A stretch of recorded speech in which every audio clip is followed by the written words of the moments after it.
अथ चतुर्दशोऽध्याय है। अब शकुन देखकर धर्मराज युधिष्ठिर का शंका करना और अर्जुन का द्वारका से लौटना। सूची कहते हैं सज्जनों से मिलने और पूरे श्लोक। भगवान श्री कृष्ण अब क्या करना चाहते हैं यह जानने के लिए अर्जुन द्वारका गए हुए थे। कई महीने बीत जाने पर भी अर्जुन वहां से लौटकर नहीं आए। धर्मराज युधिष्ठिर को बड़ा भयंकर शकुन दिखने लगे। उन्होंने देखा कि काल की गति बड़ी विकट हो गई है। जिस समय वे ऋतु होने चाहिए उस समय वह नहीं होती और उनकी क्रियाएं भी उल्टी ही होती हैं। लोग बड़े क्रोधी, लोभी और असत्यपरायण हो गए हैं। अपने जीवन निर्वाह के लिए लोग पापपूर्ण व्यापार करने लगे। सारा व्यापार कपट से भरा हुआ होता है।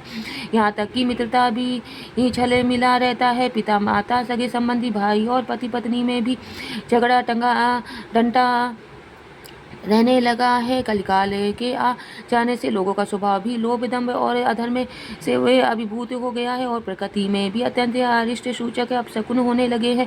ये शब्द देखकर युधिष्ठिर ने अपने छोटे भाई भीमसेन से कहा।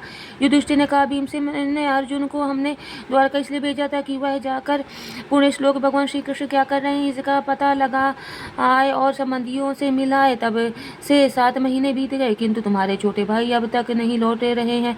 मैं ठीक ठीक यह नहीं समझ पाता हूँ कि उनके न आने का क्या कारण है। कहीं देवर्षिनाथ के द्वारा बतलाया हुआ वह समय तो नहीं आ पहुँचा जिसमें भगवान श्री कृष्ण अपने लीला विग्रह का संवर्षण करना चाहते हैं। वही भगवान की कृपा से हमें यह संपत्ति, राज्य, स्त्री, प्राण, कुल, संतान, शत्रु पर विजय और स्वर्ग आदि लोगों का अधिकार प्राप्त हुआ है।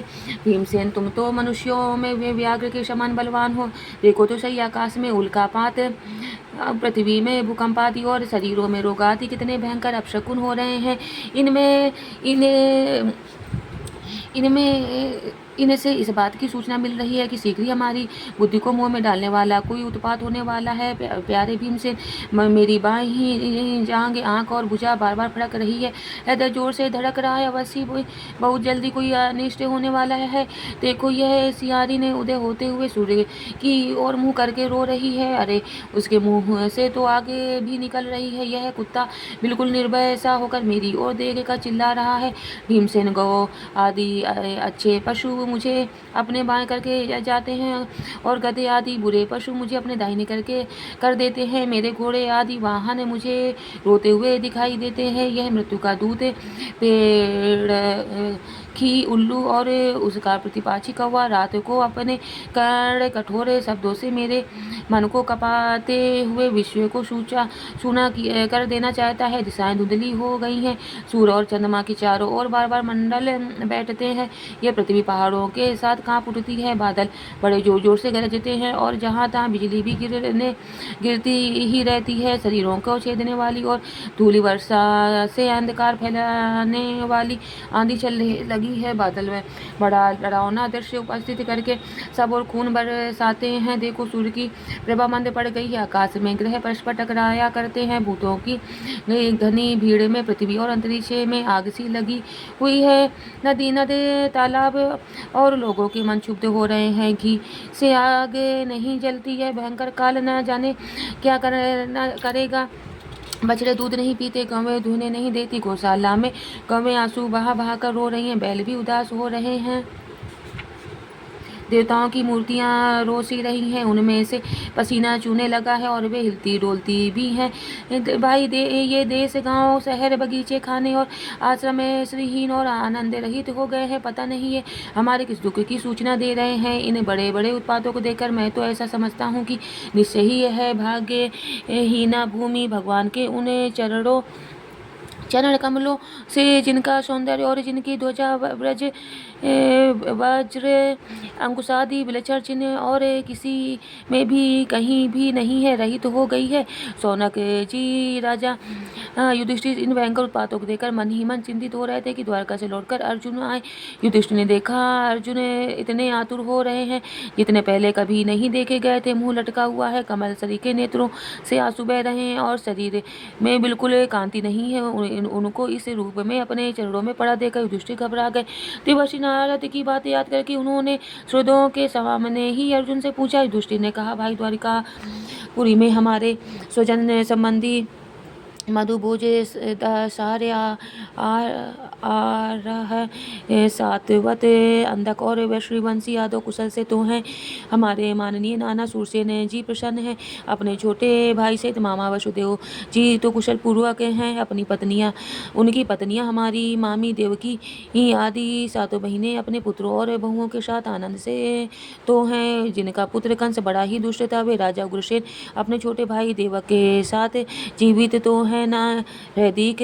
उनके पुत्र कृतवर्मा, अक्रूर, जयंत, गद, सारण और शत्रुजित आदि यादव वीर सकुशल है ना। यादवों के प्रभु बलराम जी तो आनंद से हैं। वैश्यवंश के सर्वश्रेष्ठ महारथी प्रद्युम्न सुख से तो हैं। युद्ध में बड़ी फूर्ति दिखाने वाले भगवान अनिरुद्ध आनंद से हैं ना। सुसेण, चारुदेश, जाम्बवती नंदन, सांब और अपने पुत्रों के सहित ऋषभ आदि भगवान श्री कृष्ण के अन्य सब पुत्र भी प्रसन्न है ना।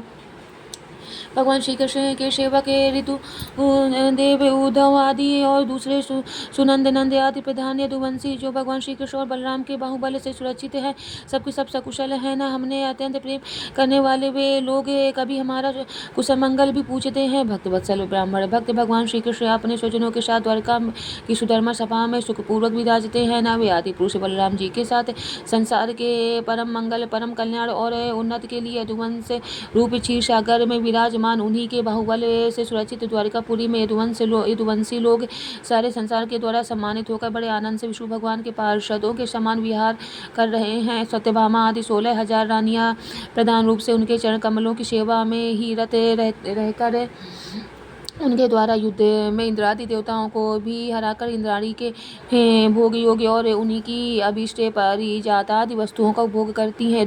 वंशी वीर श्री कृष्ण के बाहुदंड के प्रभाव से सुरक्षित रहकर निर्भय रहते हैं। वे बलपूर्वक लाई हुई बड़े बड़े देवताओं के बैठने योग्य सुधर्मा सभा को अपने चरणों से आक्रांत करते हैं। भाई अर्जुन, यह भी बताओ कि तुम स्वयं भी कुशल से हो ना। मुझे तुम श्रीहीन से दिख रहे हो। वहाँ बहुत दिनों तक रह कहीं तुम्हारे सम्मान में तो किसी प्रकार की कमी नहीं हुई। किसी ने तुम्हारा अपमान तो नहीं कर दिया। कहीं किसी ने दुर्भावपूर्ण अमंगल शब्द आदि के द्वारा तुम्हारा चित्त तो नहीं दुखाया, अथवा किसी आशा से तुम्हारे पास आए हुए याचकों को उनकी मांगी हुई वस्तु अथवा अपनी ओर से कुछ देने की प्रतिज्ञा करके भी तुम नहीं दे सके। तुम सदा शरणागतों की रक्षा करते आए हो। कहीं किसी भी ब्राह्मण बालक, गौ, बूढ़े, रोगी, अबला अथवा अन्य किसी प्राणी का जो तुम्हारी शरण में आया हो तुमने त्याग तो नहीं कर दिया।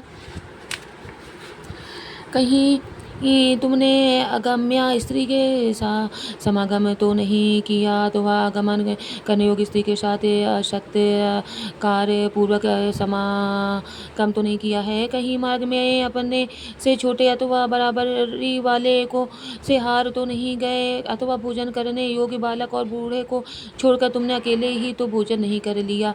मेरा विश्वास है कि तुमने ऐसा कोई निंदित काम नहीं किया होगा जो तुम्हारे योग्य ना हो। अपने परम प्रियतम अभिनंद हृदय परम सुहृद भगवान श्री कृष्ण से तुम्हें रहित हो गए हो, इसलिए अपने को शून्य मान रहे हो। इसके सिवा दूसरा कोई कारण नहीं हो सकता जिसे तुमको इतना मानसिक पीड़ा हो। इति श्रीमद्भागवते महापुराणे परमहंस्याम संहितायां प्रथमस्ये स्कन्धे युधिष्ठिर वितर्को नाम चतुर्दशोऽध्यायः। हरि ओं तत्सत्। श्रीकृष्णार्पणमस्तु।